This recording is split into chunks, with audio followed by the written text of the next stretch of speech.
Hey, it's Roberto Miki again, and we've got another great hand question of the week. It's number 58 in our series. It's June 14th, 2025. Well, let's get right into it.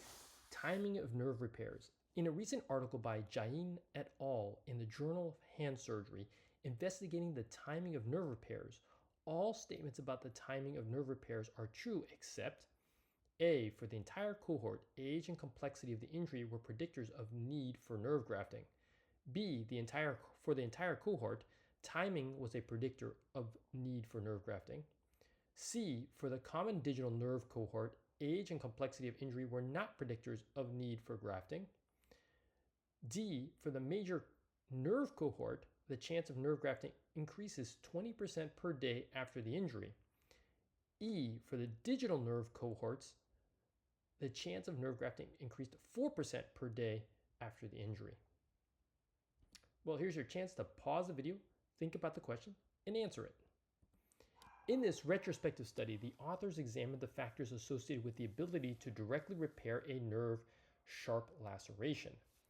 Age and the complexity of the injury were not factors that predicted the need for grafting. Timing of the injury was predictive.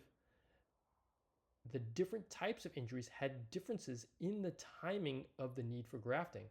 Major nerve lacerations could be repaired in the first 2 days, but there was an increase in the chance of need for grafting of 20% per day after the injury. In contrast, digital nerve repairs were less affected by timing, with only a 4% increase in need for grafting per day after the injury. Well, here's the reference, and the answer is A. For the entire cohort, age and complexity of the injury were predictors of need for nerve grafting.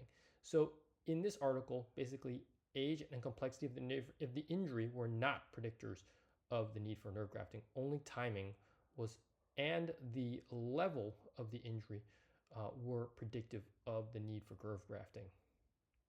Well, hope you enjoyed the video. Remember to hit like and subscribe to continue to support this channel. Thanks a lot. We'll see you at the next one.